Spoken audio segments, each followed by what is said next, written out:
So here's a close-up view of the planter, and as you can see, it could also be used for a container. And I'm going to show you how you can make it for any size container. And to do so, you start at the bottom with a single crochet circle, and it's increased very symmetrically all the way around. So once you get the hang of the increases, you can make this bottom as big as you want, and then decide when you want to start up the sides.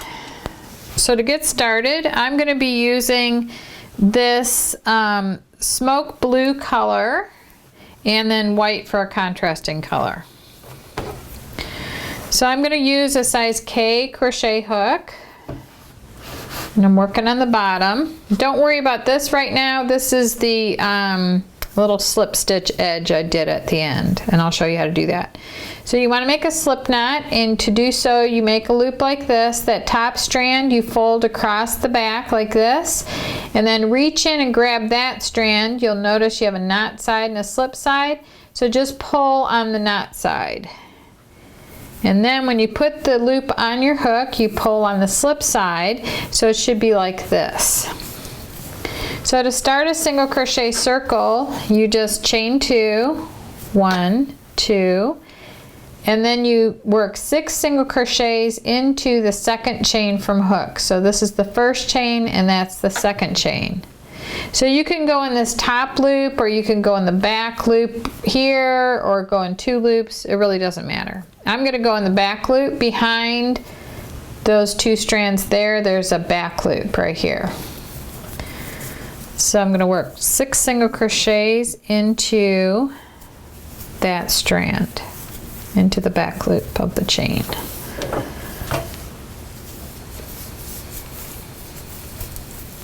So there's 4, 5, and 6. And I'm going to work over the end of my starting chain because this yarn is so thick it's rather difficult to sew in the end. So if you can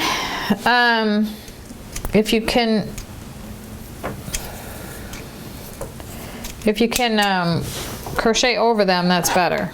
Okay, now I'm done with round 1. I have 1, 2, 3, 4, 5, 6 single crochets, and I want to use the contrasting yarn to mark the end of each round.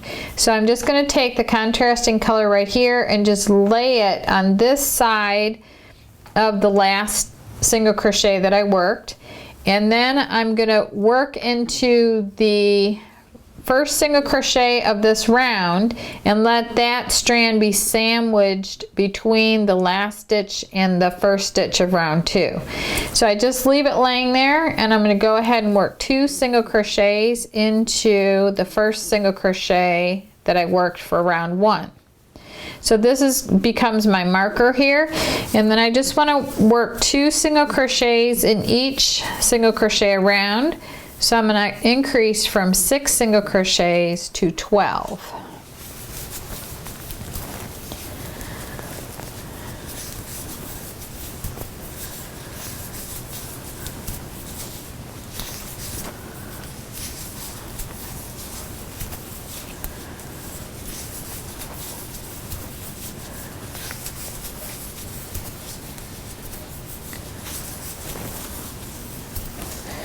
Okay, so right now to count, I'm going to use a smaller crochet hook here. I have 1, 2, 3, 4, 5, 6, 7, 8, 9, 10, 11, 12. So now this stitch marker, I can either take the front piece and move it to the back, or I can bring the back piece forward. It doesn't really matter. But I'm going to take the front piece, move it to the back, and I just want to lay it next to the last stitch of round 2 now before I do the first stitch of round 3. So in round 3, I'm going to work 2 single crochets. That's an increase. And then I'm just going to work 1 in the next one. And then 2. And then 1. And then 2, and then 1. So basically I'm increasing every other stitch. In every single round I am increasing by 6 single crochet stitches.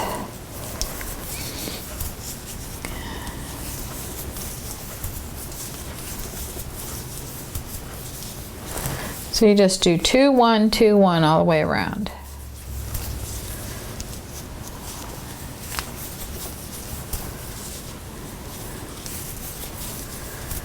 And your repeat should end with just 1 single crochet. Since I started here with 2, it goes all the way around 2, 1, 2, 1, so you should end with 2, 1. And there should just be a 1 at the end. So now to mark the end and the beginning of the next round, I'm just going to move my strand from the back to the front like this and go ahead and work 2 in round 4. Just like that. So in the previous round, in round 1 I had 6, and then I increased by 6, so I had 12 on round 2. And then I had 18 on round 3, and now I'm going to do 2 and then 1 and 1. So I'm going to increase every 3rd stitch. So 2 and then 1 and 1, 2. Sometimes when I'm counting, I go double, double, 1, 1, double, double. I'm sure everybody has different ways of keeping track of the counting. So you want to just, it's very symmetrical. Now it's 2, 1 single and 1 single, and then an increase. And then 1 and 1. And then an increase. 1 and 1. So if you come up on a knot like this is just normal in manufacturing of yarn. It's never perfect. I would test it and make sure it's tight enough to keep. If not, you would just cut this knot out and retie it and leave long ends so you could sew that end in. But if it's really sturdy, I just try to manage it so that it's going to be on the wrong side. And especially for this project, because it's a little, cover for your plant container, you won't see this on the wrong side. So I am working everything on the right side, and everything on this side will be considered the wrong side. So the knot needs to be over there on the wrong side. So I had 2, 1, 1, and there that's the end of round 4. And then that's 24 single crochets. And then I move my marker again from the front to the back this time. And then I'm going to work 2. And then 1, 1, 1. So now it's every 4th one I'm going to be increasing. And you'll notice if you look at this real close, every increase is landing up on the first single crochet of the increase of the previous round, if that helps you too. See, there's my 2 right there, and I'm doing my 2 for this round in the first one of that one. So you just keep going and just putting one more stitch between the increases. And so you can keep doing the circle for as wide as you need it, and it's going to stay relatively flat like this is. So that's how flat this stays. So just keep going around and make your bottom as big as you need it to be for your plant cover. If you want to make a bigger container and just use this as a cute little, container for stuff. But anyway, I'll come back on camera and I'll show you how to start up the sides. So I finished 5 rounds, and I'm going to mark the next round. You can always See my strand here, my stitch marker, I can pull this up like this, but you don't want to pull it too much because you don't want it to slide out. At the very end when I'm done, I just pull the whole thing out. But right now, I'm going to pull that up so I could bring it over to the side. Now, when you reach the diameter of the circle for the bottom that you need, the next round is worked even, no increasing, and instead of going under both loops, you just go in the back loop.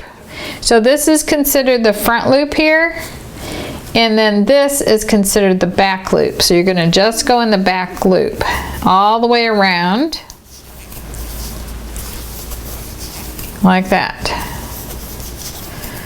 So continue doing that and I'll be right back.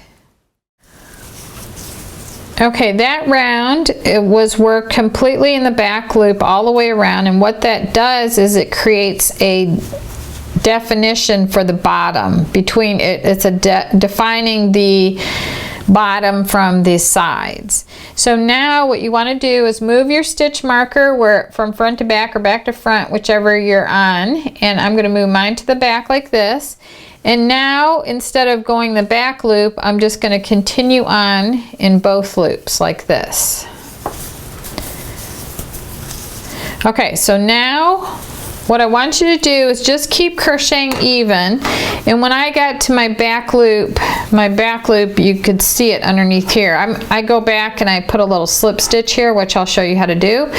But this is my first round of the side that was done in the back loop right here, and then I did 1, 2, 3, 4, 5, 6 more rounds in the main color, and then I changed to my contrasting color for 2 rounds, and then I did 1, 2, 3 more main color, and then the last one in contrasting color.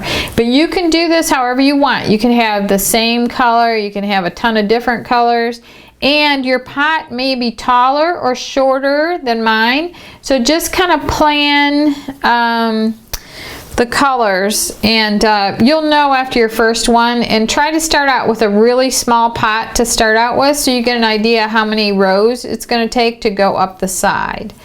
So I'm just going to do mine short just so I can change colors and show you how to do that, and I'll come back on camera after I've got a couple of rounds done on that.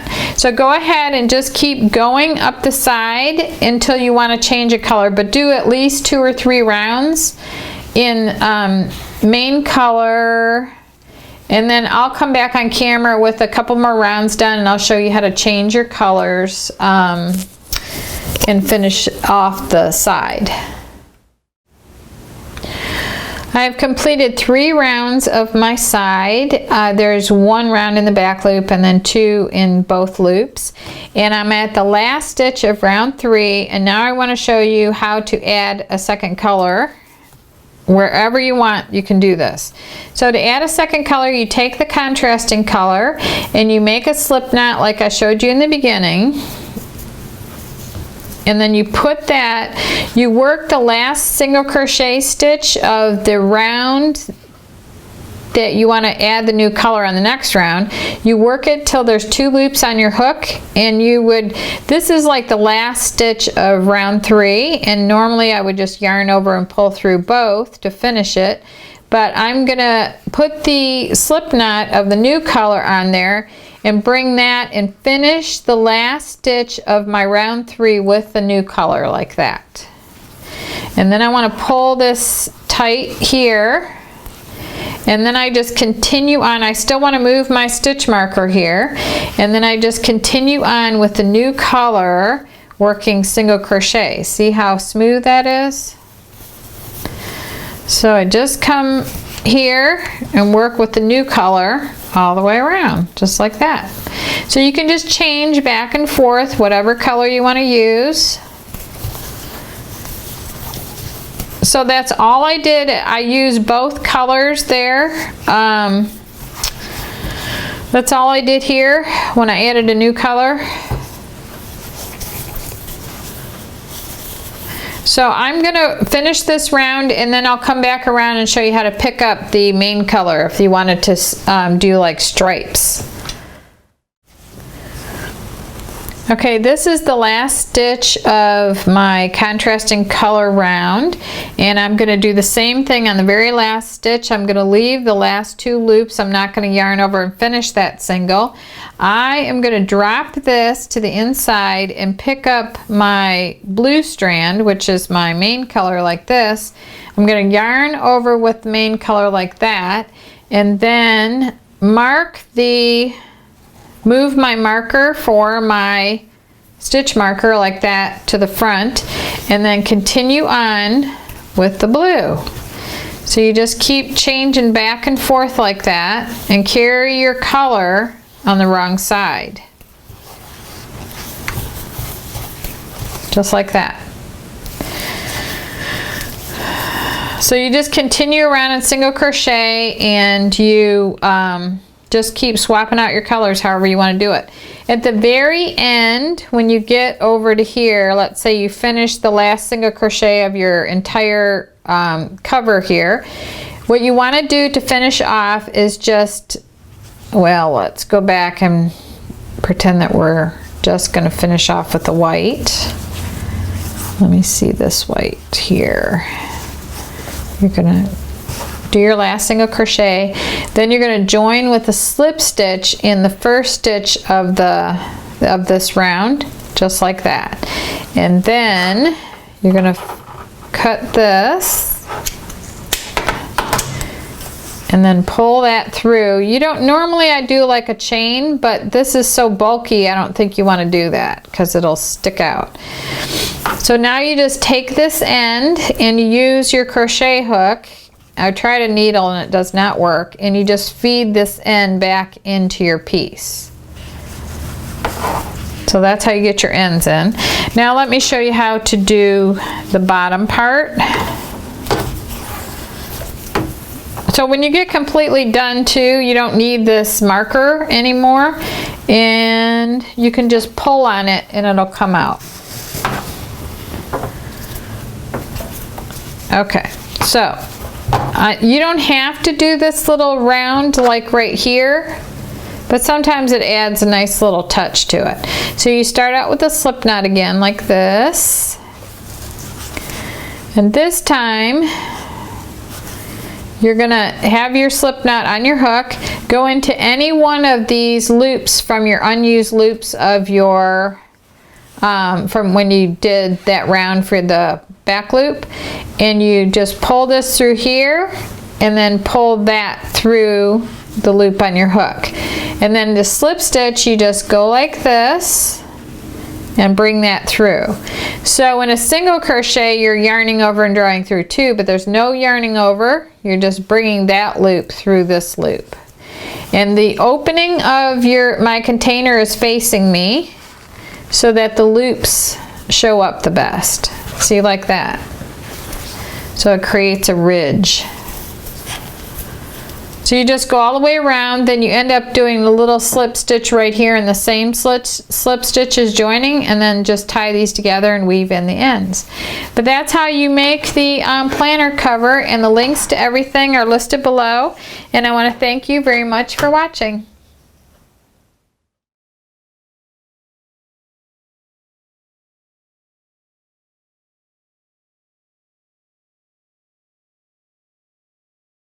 Draw up a loop, draw through 2, draw through 1.